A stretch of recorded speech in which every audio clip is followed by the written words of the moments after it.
This channel does not promote any violent, harmful, or illegal activities. All content provided by this channel is meant for an educational purpose only. শিরোনামে ফের নন্দীগ্রাম কেন? কারণ সেখানে তৃণমূল কর্মী খুন। নন্দীগ্রামে তুমুল বিক্ষোভ। এই মুহূর্তে ছবি দেখাবো আপনাদেরকে। রাস্তায় টায়ার জ্বালিয়ে বিক্ষোভ তৃণমূল কর্মীদের। কথা বলবো আমাদের প্রতিনিধি কনিষ্ক আমাদের সঙ্গে রয়েছেন সরাসরি। কনিষ্ক, এই মুহূর্তের ছবিটা কি বলছেন যারা রাস্তায় বসে টায়ার জ্বালিয়ে প্রতিবাদ বিক্ষোভ দেখাচ্ছেন? তারা কি বলছেন, কি অভিযোগ করছেন?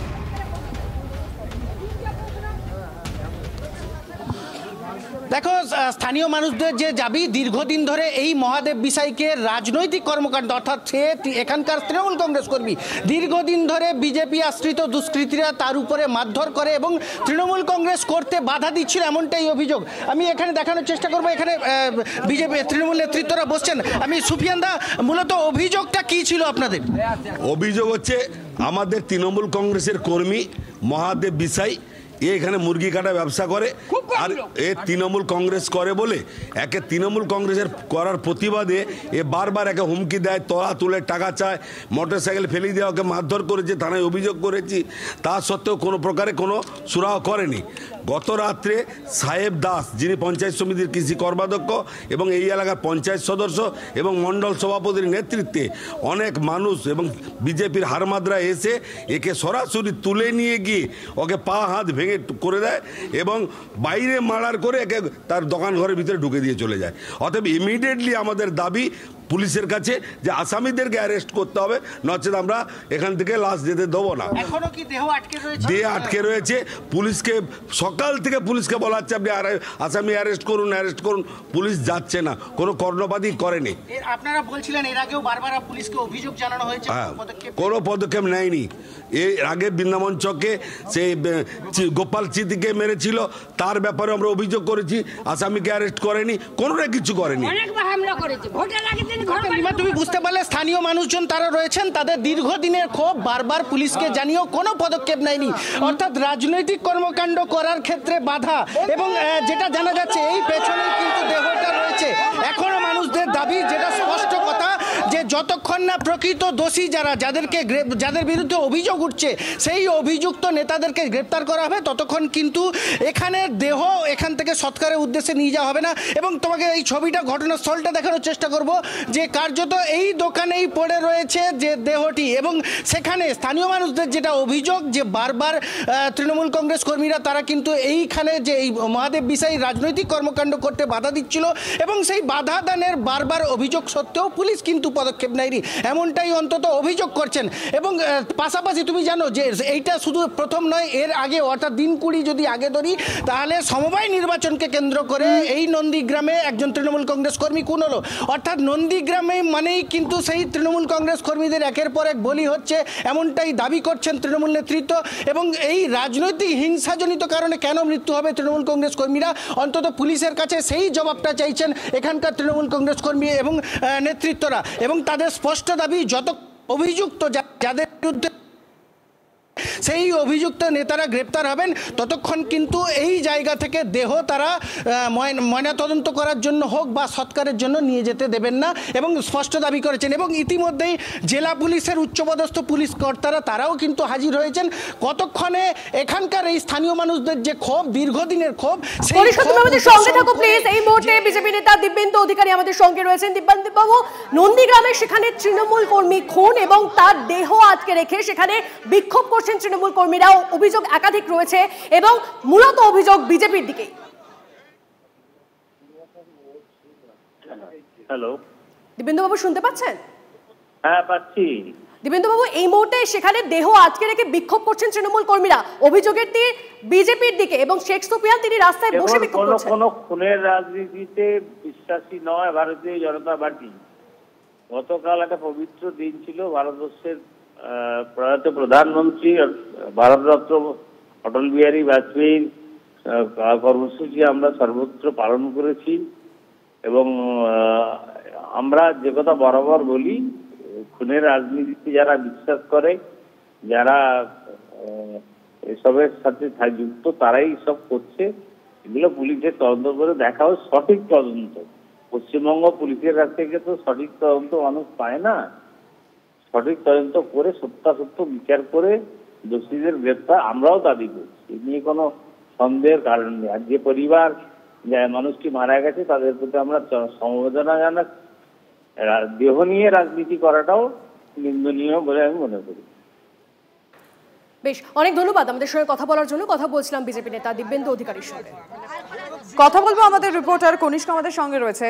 কনিষ্ক, যে ঘটনাস্থলের ছবি তুমি দেখালে, আমরা দেখলাম যে একদম উত্তপ্ত পরিস্থিতি, তারা কিছুতেই দেহ সেখান থেকে নিয়ে যেতে দেবে না, কিন্তু তদন্তের প্রক্রিয়া অনুযায়ী দেহের ময়না তদন্ত হবে, তারপরে বাকি প্রসেসে করবে। এরপর কি তাহলে?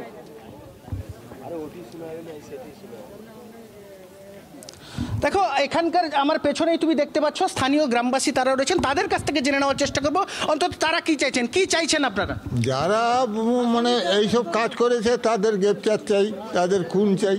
আচ্ছা, এর আগেও কি মহাদেব বাবুর উপরে আক্রমণ হয়েছে? না, সাহায্য করেছি, দুপুরে চালিয়েছি গরিব লোকটার জন্য ভাই। আমার উপরে ভোটের আগের দিন অসভ্য আচরণ করেছে শুভেন্দু অধিকারী বাহিনী, বিশালভাবে আক্রমণ করেছে শুভেন্দু অধিকারী বাহিনী, বিশালভাবে বলার যোগ্য নয় ভাই।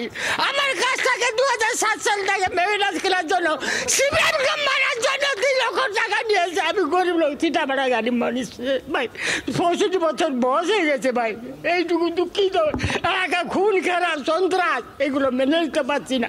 গরিব মানুষ দিন বাজারে ভিক্ষা করে খাবে, ভিক্ষা করে রাত্রে 8টায় ঘুরবে, তাদেরকে মারা যাবে, এগুলো সহ্য করতে পারছি না রে ভাই।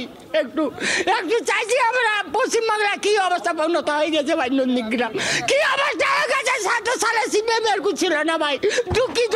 হাত তুলে দিচ্ছি ভাই, হাত তুলে দিচ্ছি ভাই, হাত তুলে দিচ্ছি, খুব হাত তুলে দিচ্ছি ভাই। তুমি বুঝতেই পারছো, অর্থাৎ ক্ষোভ আছে এবং এলাকায় দীর্ঘদিন ধরে রাজনৈতিক সন্ত্রাস হচ্ছে, হামলা হচ্ছে, আক্রমণ হচ্ছে, এই সমস্ত কিন্তু ক্ষোভ বিক্ষোভ কার্যত চোখের জলে স্পষ্ট এখানকার মানুষজন জানাচ্ছেন। এবং শুধু ক্ষোভ নয় কনিষ্ক, তার সঙ্গে সঙ্গে কষ্টের বহিঃপ্রকাশ আমরা দেখতে পাচ্ছি। কোথাও গিয়ে রাজনীতির কারণে একের পর এক বলি, একের পর এক মানুষকে হারাচ্ছেন তাদের কাছের মানুষ। এবং তুমি যে বয়োজ্যেষ্ঠের সঙ্গে কথা বললে, তিনি বললেন হাত তুলে দিচ্ছি, এসব থামুক এবার। কিন্তু থামার কোনো লক্ষণ কেন নেই নন্দীগ্রামে?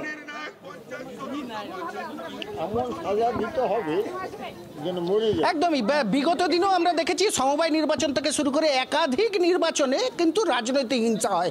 আচ্ছা, একটা কথা স্পষ্ট বলে যে সেই 2007 সাল থেকে নন্দীগ্রাম আন্দোলন হয়েছিল, জমি আন্দোলন করেছিলেন মানুষজন, তারা কিন্তু তাদের ভিটে বাটি বাঁচানোর জন্য কিন্তু তৎকালীন বাম সরকারের বিরুদ্ধে আন্দোলন করেছিলেন। সেই আন্দোলনের পরবর্তী পরিস্থিতি থেকে নন্দীগ্রাম শান্তি চায় না, বারবার চেয়েছে, কিন্তু রাজনৈতিক হিংসা, একে অপরের উপরে দোষ চালাচালি হয়েছে, কিন্তু আখিরে নন্দীগ্রামে সাধারণ মানুষ তারা কিন্তু বলি হয়েছেন, রক্ত। একদম তাই। আর আজকে ঘটনাটা আবারও সেটাই কোথাও গিয়ে পুনরাবৃত্তি হলো কনিষ্ক, যে রাজনীতির কারণে একের পর এক মানুষকে নিজেদের প্রাণ হারাতে হচ্ছে।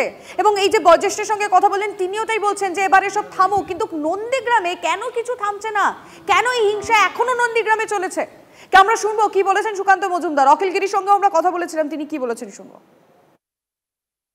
এরা প্রতিনিয়ত, এই গত কয়েকদিন আগে একটি কর্মী খুন হলো আমাদের কার ব্যাংকের নির্বাচনকে কেন্দ্র করে, আবার একজনকে এটা সন্ত্রাস সৃষ্টি করছে, ভয় দেখাচ্ছে। যেহেতু ওখানে কার ব্যাংকে হেরে গিয়েছে এবং নন্দীগ্রামে কন্টাই কোঅপারেটিভ ব্যাংকের ডেলিগেট নির্বাচনেও হেরে গিয়েছে, আমাদের এই ভারতীয় জনতা পার্টি পরপর নির্বাচনে নন্দীগ্রামে হারছে, তার জন্য আমাদের এই কর্মীদের খুন করছে, সন্ত্রাস সৃষ্টি করছে, ভয় দেখাচ্ছে। ভারতীয় জনতা পার্টির রাজ্য সভাপতি হিসেবে পরিষ্কার বলে দিতে চাই, ভারতীয় জনতা পার্টি খুনের রাজনীতিতে বিশ্বাস করে না। ভারতীয় জনতা পার্টি এই ধরনের রাজনীতি করতেও চায় না। এবং আমি এটুকুই বলবো, তদন্ত হোক, তদন্ত হয়ে যে অপরাধী সে ধরা পড়ুক। তৃণমূলের গোষ্ঠীদ্বন্দ্বের কারণে হতে পারে, কিন্তু তার তদন্ত হওয়া উচিত। তদন্ত হয়ে যে অপরাধী তার ধরা পড়া উচিত এবং তার উপযুক্ত শাস্তি হওয়া উচিত। কনিষ্ক আমাদের প্রতিনিধি আমাদের সঙ্গে রয়েছেন। কনিষ্ক, তুমি কথা বলছিলে যেখানে যারা রয়েছেন, এলাকাবাসীরা যারা রয়েছেন, স্থানীয় বাসিন্দারা রয়েছেন, তারা বলছিলেন একের পর এক অভিযোগ তাদের সামনে আসছিল, কিন্তু এই অভিযোগগুলো নিয়ে গিয়ে কি তারা কোথাও জানিয়েছেন, তাদের নেতৃত্বকে জানিয়েছেন, জেলা নেতৃত্বকে জানিয়েছেন? কি বলছেন তারা, আরো একবার যদি শোনাও। আমি কথা বলার চেষ্টা করব। একদমই দাদা, কি হয়েছিল ঘটনাটা, কি জানেন? ঘটনাটা এখানে কাল রাতে কী হয়েছিল বলতে, আমরা সকাল থেকে যখন আমরা আসি দেখি না এখানে দোকানের ভিতরে মার্ডার হয়ে পড়ে আছে। তারপর তারপর আমরা জানলাম যে কেউ মার্ডার করে ফেলে দিয়ে গেছে। তারপর দেখলাম পার্টিকুলারলি যারা ইনি কি তৃণমূল করে, তার জন্য একে বারবার ধমকানে দিয়েছিল যে এরা এখানে দোকান করতে দেবে না, দোকান গাছ এখানে দোকান করার জন্য গাছ কাটছিল, যার জন্য বাধাও দিয়েছিল। অনেকবার ধরে ধমকানি দিয়েছে মার্ডার করে দেবে করবে, সেই জন্য আজকে কাল সকালে এসে যখন দেখি না মার্ডার হয়ে পড়ে আছে। এর আগেও যখন এই ধরনের ঘটনা ঘটেছিল তখন কি আপনারা স্থানীয় মানুষজন বা তার পরিবারের লোকজন পুলিশকে জানিয়েছিল? পুলিশকে জানিয়েছিল। কতদিন আগে সেটা? ওই মাসখানেকের ভিতরে পুলিশকে জানিয়েছিল। কোনো পদক্ষেপ নেই? 2-3 বার ধরে পুলিশকে জানিয়েছে, তারা কোনো পদক্ষেপ নেয়নি। কি বলছে পুলিশ? কি বলছে পুলিশ? হ্যাঁ দেখছি। কনিষ্ক, এখন অবধি এই ঘটনা কি কাউকে গ্রেফতার করা গেছে? সেই বিষয়টা তোমার থেকে জানতে চাই। আরো এরকম অনেক একবার এরকম এখানে গোপাল জানা বলে একজন আছে, ওকে মার্ডার করবার জন্য নিয়ে গেছিল, ওখানে লোক পৌঁছে গেছিল বলে মার্ডার করতে পারেনি, যার জন্য ওকে আবার ছেড়ে দিয়েছি, হাত পা ভেঙে দিয়েছিল।